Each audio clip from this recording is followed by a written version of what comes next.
Tunalibariki jina la Bwana kwa neema na rehema alizoziachilia juu ya ulimwengu wote kwa kumtuma mwanae Yesu Kristo ili kuja kufa kwa ajili yetu sisi wanadamu, tupate ondoleo la dhambi, tupate kuokolewa katika neema.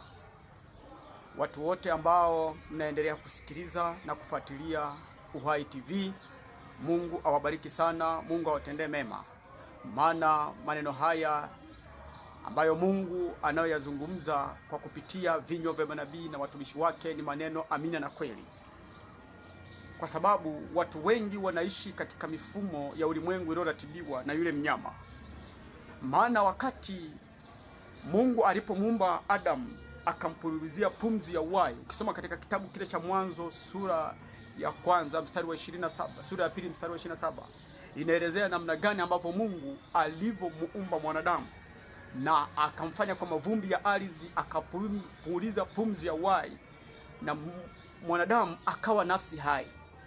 Alipokuwa nafsi hai, mwanadamu akaishi kwa ile roho ya Mungu iliyoko ndani yake, na alipokuwa anaishi katika ile roho ya Mungu iliyoko ndani yake, ndipo mwanadamu akawa na akili na ufahamu na uelewa. Katika mwenendo na mtembeo alitembea katika roho, hakutembea kwa jinsi ya mwili. Mwanadamu alitembea kwa roho kwa sababu ile pumzi ya Mungu ilikuwa ndani yake. Ilipokuwa ndani yake ile pumzi, maana ni uhai wa Mungu uliishi ndani ya Adamu. Ndio maana kabla hajapuliziwa pumzi ya uhai hakuwa nafsi hai. Maandiko yasemi kwamba akawa mwili hai, ila nafsi ikawa hai. Kwa sababu gani? Nafsi ilitawaliwa na roho. Ndio maana Mungu akawaleta wanyama. Alipowaleta wanyama, Adamu akawaita kwa majina. Alipowaita kwa majina yao, kwa sababu alikuwa ana akili na uelewa na ufahamu. Lakini Adamu alipoasi, akala lile tunda ambalo Mungu alimkataza. Alipokula lile tunda, akawa ni mtu ambaye amekufa. Kwa hiyo akili zake, ufahamu wake na uelewa wake, ile nafsi ilikufa. Nafsi ilikufa. Kwa hiyo nafsi ikawa katika hali ya mauti. Nafsi ilipokuwa imekufa, Mungu akaona Adamu amekufa. Kwa sababu gani? Alipokea maneno kutoka katika kinywa cha yule mwovu ambao alitumia umbile la nyoka. Kwa hiyo nafsi ikafa. Ndio maana Kristo anakuja anasema, naitoa nafsi yangu ili kuwa fidia ya wengi. Kwa sababu gani? Kitu kinachotambuliwa kwamba nafsi imebeba akili, ufahamu, uelewa na kutambua. Lakini watu wengi leo wanaishi katika ulimwengu na katika dunia kwa sababu gani?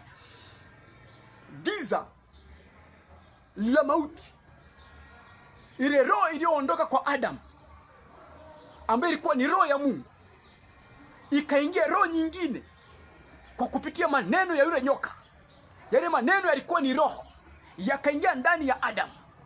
Adamu akawa amekufa, akawa anatembea katika mtembeo na mwenendo katika mwili, akawa amekufa. Alipokufa, Mungu akaandaa mpango, akamfukuza bustanini. Alipomfukuza bustanini, akaondoka. Akawa Adamu akawa anaishi katika maisha ambayo sio yale halisi ya roho, akaishi maisha ya mwilini. Akaanza kufanya kazi ngumu, akaanza kutoa jasho. Kwa hiyo maisha hayo unayoyaona wewe tunayoishi leo si mpango wa Mungu mwanadamu kuishi ya maisha, ila maisha haya tunayoishi ni matokeo ya dhambi.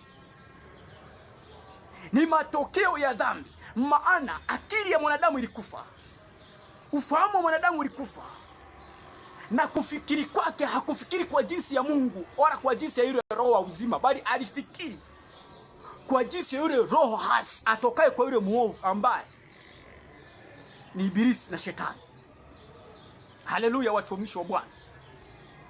Na kushukuru Mungu kwa sababu wewe ni Mungu wa pekee uliyetupa neema na kibali. Bwana, asante kwa sababu wewe ni Mungu ambao Bwana, msimu huu wa 7 wa kutembea nawe Mungu katika ukamilifu, wa kulitaka kanisa lako Mungu lipate kutambua, wa kulitaka kanisa lako Mungu lipate kujua nyakati na majira nayoishi, si kwa ajili ya mapenzi ya mwanadamu, ila ni kwa mapenzi yako. Kuliamsha kanisa lipate kuamka, lipate kutembea katika mtembeo unaoutaka Bwana. Maana Mungu unakaribia kuja kulichukua kanisa lako Mungu. Mungu wajalie watoto wako wapate neema hii na kibali hichi Bwana, wakapate kwenda na nguvu ya Mungu nguvu ya Roho wa uzima ambayo Bwana umeiachilia hii nguvu ulimwenguni kote, ili kila aaminie asipotee bali awe na uzima wa milele. Asante Mungu muumbaji, unayeumba upya nafsi zetu, unayeumba upya ufahamu wetu, unaoumba upya akili zetu, unaoumba Bwana kwa kila mmoja aliaminie neno lako, na lile neno Mungu aliloliamini linakaa ndani yake, linaumba upya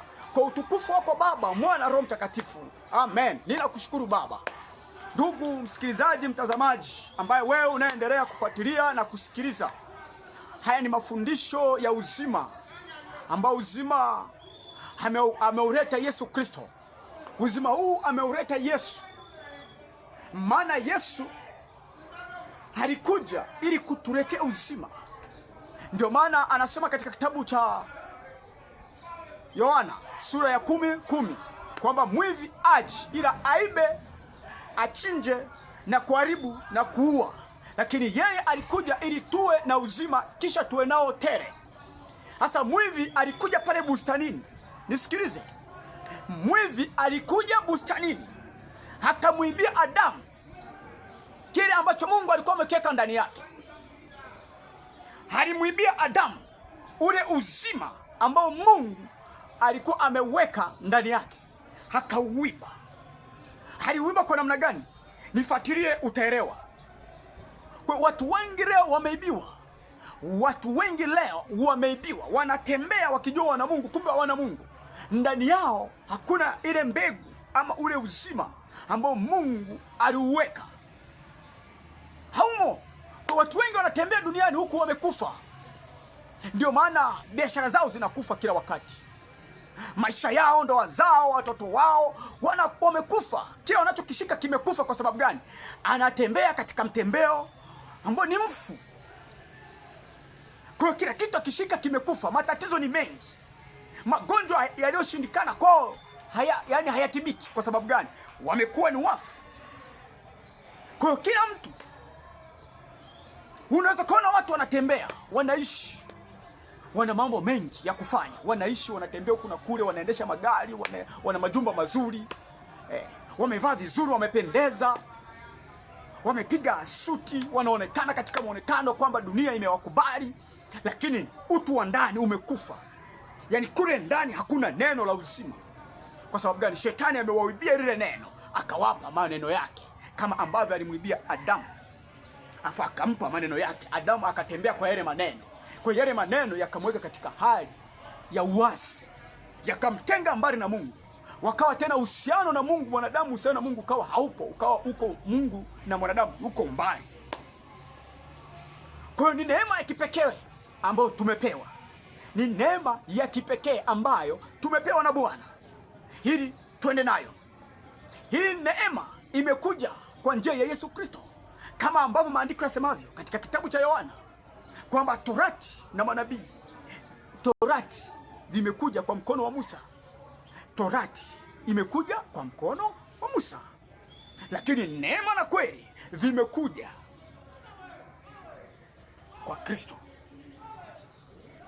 Nadhani ndugu, tunaelewana.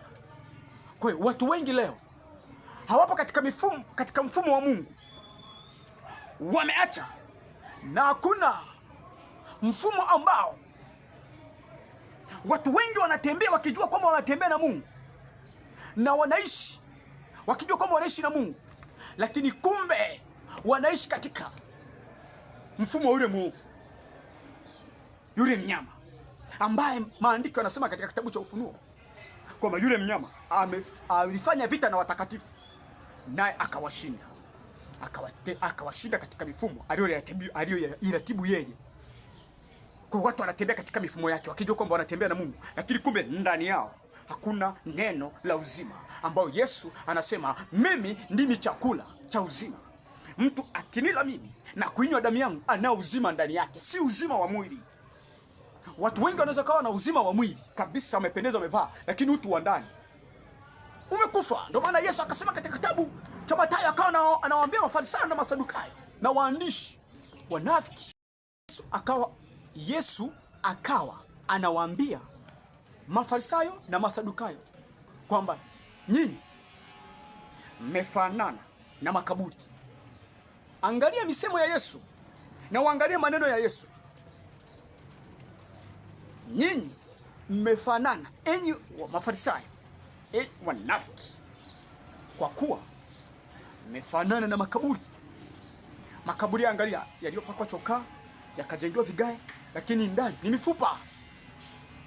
Mmefanana kikombe kizuri kilicho cha udongo, lakini ndani ni kichafu. Kwa sababu gani? Yesu anashughulikia mambo ya ndani, utu wa ndani, si wa nje. Bado nina jumbe nzito sana za kukwambia, bado nina jumbe nzito. Endelea kufuatilia, endelea kucomment, endelea kulike. Bado ndio mwanzo, nimekwambia hivi, ndio mwanzo wa Injili.